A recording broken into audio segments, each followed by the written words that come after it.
Welcome guys to a test server 3.4, and in this test server we are gonna be taking a look at the new improved TDM mode and the vortex weapon, and they made some tweaks and some improved changes to the vortex weapon, and I played some rounds with this weapon and I started loving this. And this video is also about a which build will be a best suited for the vortex weapon. And right now I'm using a Galahad, and yeah, as you can see here, I'm taking that Griffin which is using a Gecko and Scourge easily, and look how much damage that vortex weapon is doing. And they made the difference between the aphid and vortex weapon, so it looks now a bit of yellow when they fired these missiles.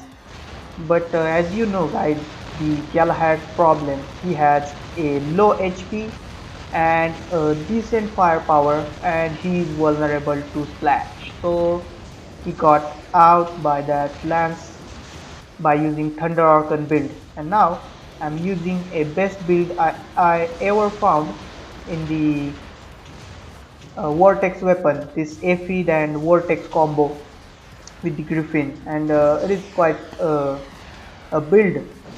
As you can see here, I'm pulling through that Lancelot, and he's now gonna die almost, but because of his shield I wasn't able to do the damage as the promise, because his shield sucked it all.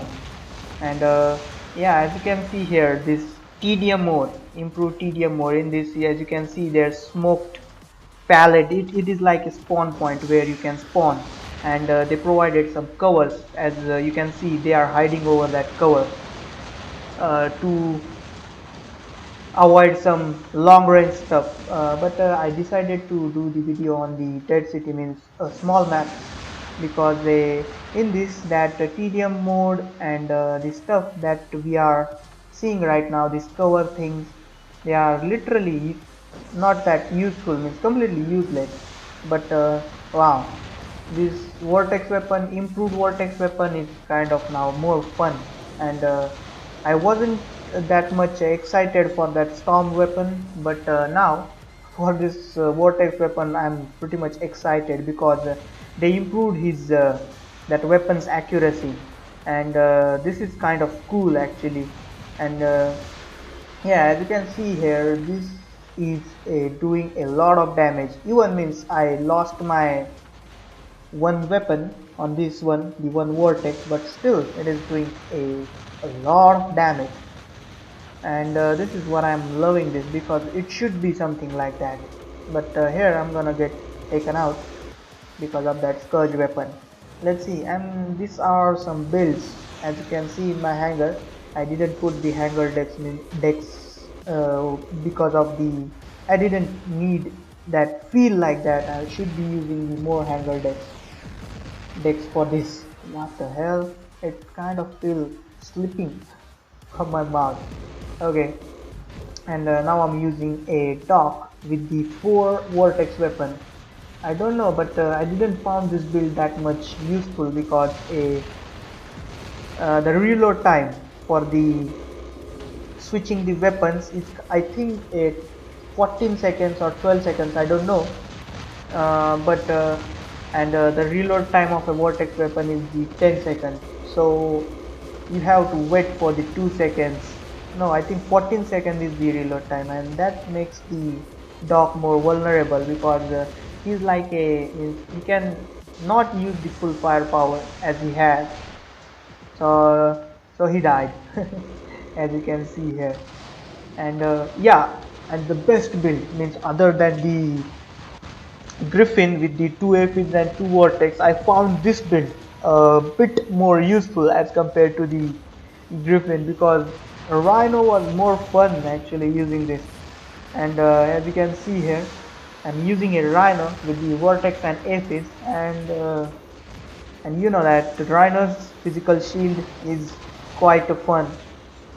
And means the 10-second reload time of the vortex, means as compared to the Orkan, where you can fire continuously And the magnum, it can magnum and trance only 5-second reload time, and magnum can fire continuously. This 10-second reload time of the vortex and aphid combined kind of makes the difference, because this take 10 seconds in the middle of the intense battle can make a difference because if you are on the reload time, you're gonna get hit hard by the enemy team with this 10-second reload time, and you are not gonna able to do anything in that time. So this rhino is vulnerable to splash damage, but if you compare to the means orkan and pinatas and the splash damage like tridents, I think it is more useful. Right now, as you can see here, that guy is hitting me with a geckos and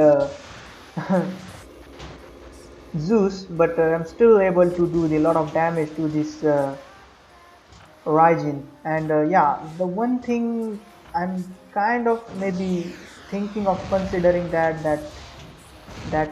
covers in the TDM mode that they have provided is kind of making things a bit easier for someone who means for this weapon kind of means like the vortex and aphid combo. Here you have to hide for the 10 seconds, then you can unleash your hell on the enemy team. But yeah, at that time, yeah, it's gonna be useful that cover. But otherwise, as you can see here, this Galahad and that rock, he got away, but that Galahad killed me in that 10-second reload time, and because of his physical shield, he was kind of able to survive through this. So these are some thoughts. I didn't feel like doing a that much on the TDM mode because I'm still find that the mode is a bit useless for as compared to the beacon rush and domination. In this TDM mode, you have nothing to fight actually. If you kill one bot, means for entire battle, and you're gonna stay that way. If enemy is not coming for you and you are not going for them, and you just kill only one bot and you have one bot kill lead, then you can win this.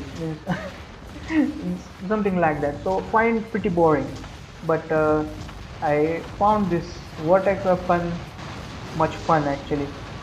And these are some builds I tried on this. And Fujin is also kind of fun because his energy shield is strong, means as compared to the everyone, and it regenerates faster as compared to others.